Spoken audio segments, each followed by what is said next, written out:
On April 30th, 1993, I began a world adventure, an adventure of a lifetime which included travels throughout 23 countries and once-in-a-lifetime experiences.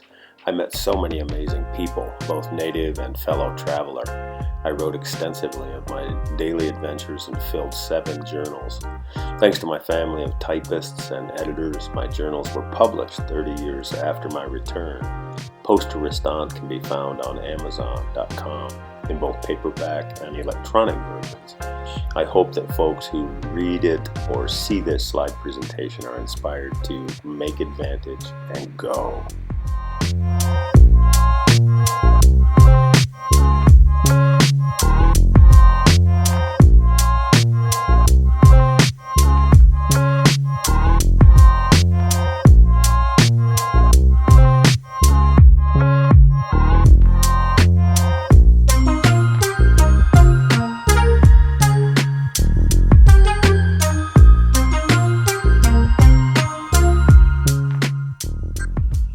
Having met many incredible people, eaten amazing food, and seen the awesome landscapes of Korea and Taiwan, I was getting accustomed to taking the road less traveled.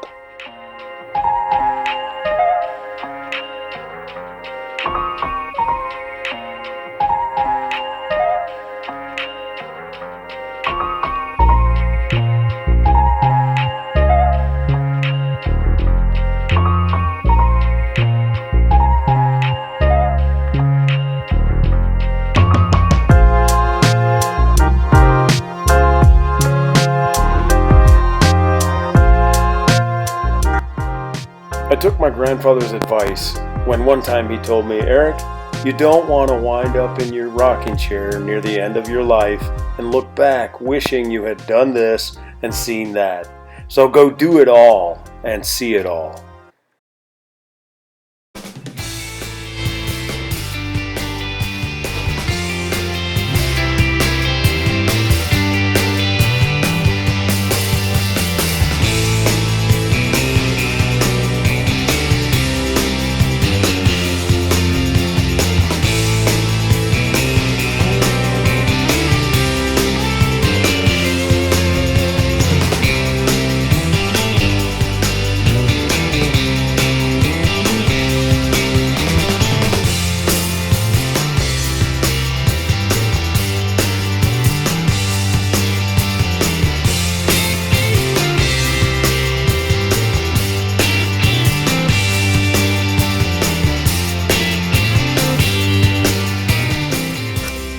I had traveled a month through Australia, and as I made my way through Hong Kong, Singapore, and Thailand, I felt as though I had gotten eyes in the back of my head and acquired a sixth sense, perhaps, that helped keep me safe and aware as I traveled the world.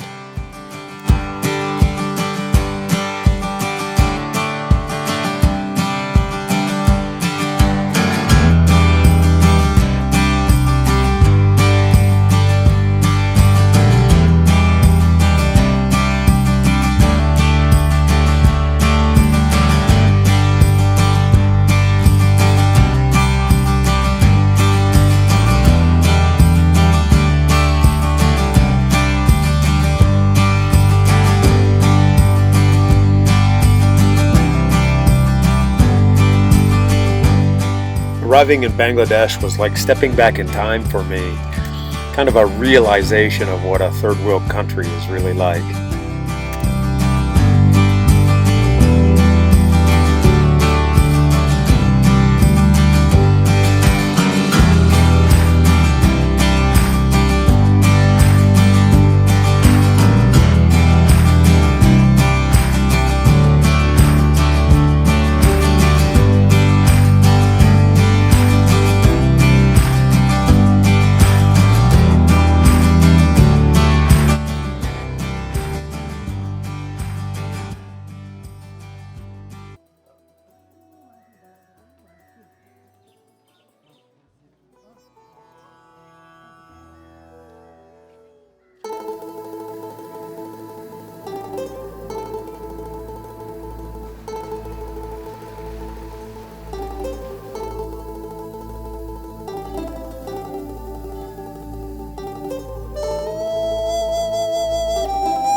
I had dreamt of hanging out in Nepal since childhood, so to land in Kathmandu and spend time with the monkeys and the cows roaming the streets was kind of interesting.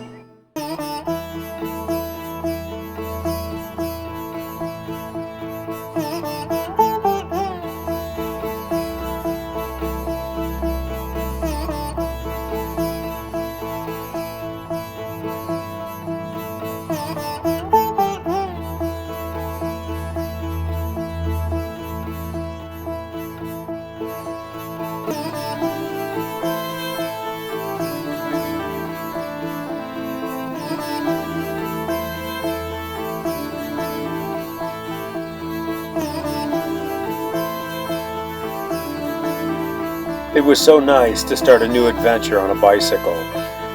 I traveled near 2,500 miles through Nepal, India, Pakistan, Egypt, Israel, and into Europe. And it was great to meet Ingo and Halgo along the way.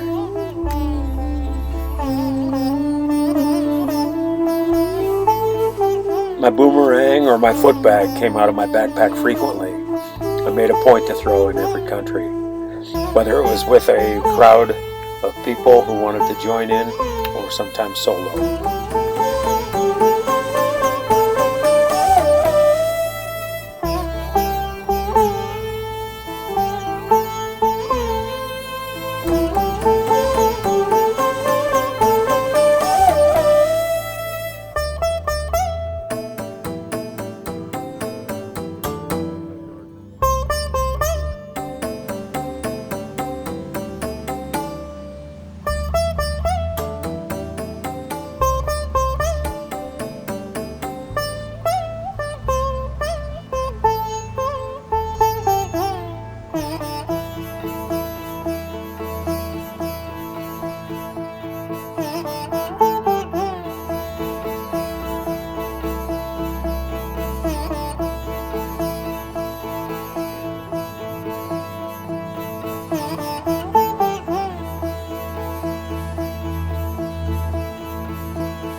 I was so blessed and fortunate to meet and spend time with the Ball family, Anand and Mona and their son Sanu.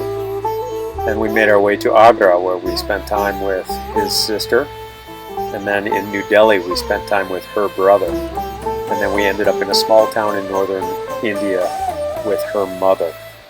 And it's just a fantastic experience.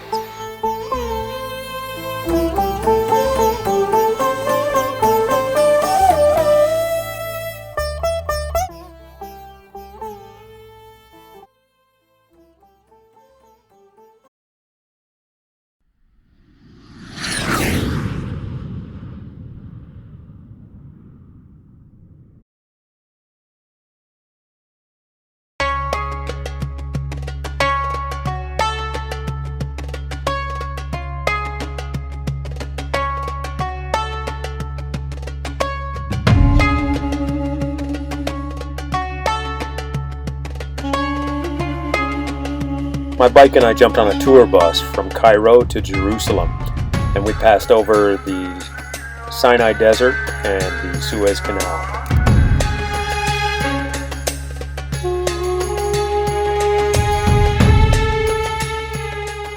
The Holy Land was incredible. I visited so many places that were familiar to me via scripture.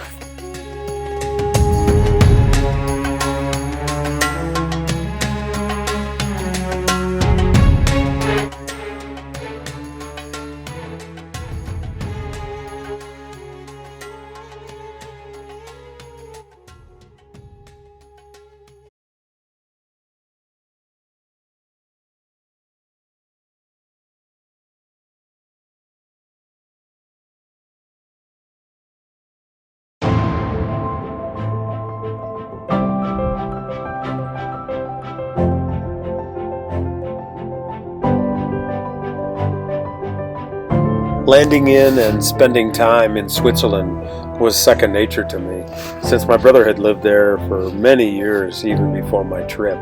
I had been 3 or 4 times to visit and spend time in Switzerland.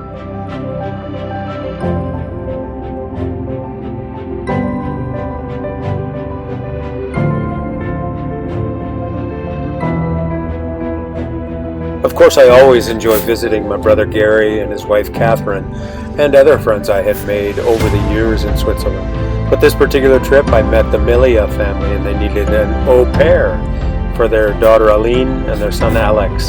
So I did this for 3 or 4 months, and it worked out great.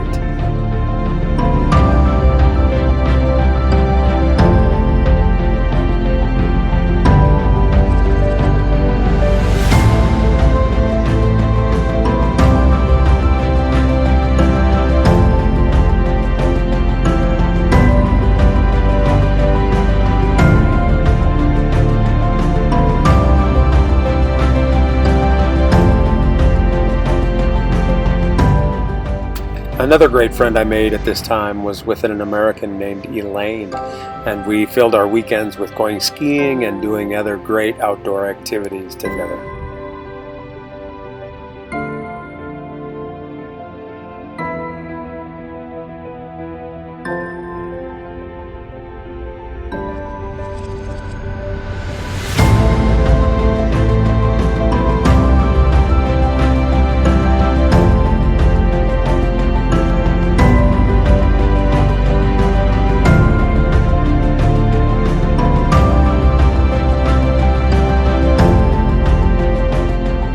My good friend JB from Denver made it over for a few days, and we had a great hitchhiking adventure for a few days through several countries. It was so fun.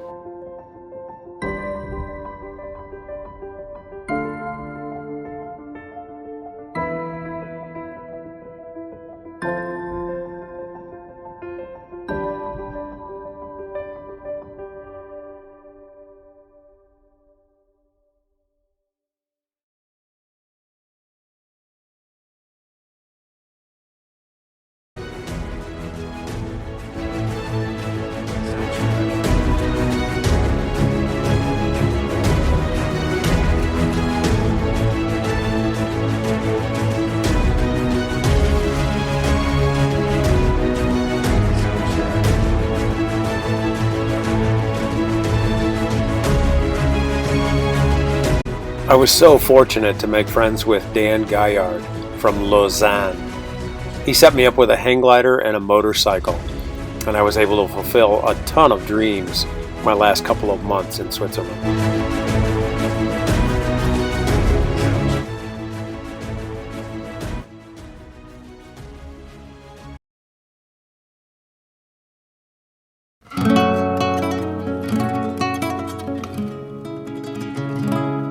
For the last full week of this incredible year-long adventure around the world, I went with Elaine through Andorra, France, Spain, and Portugal. It was great.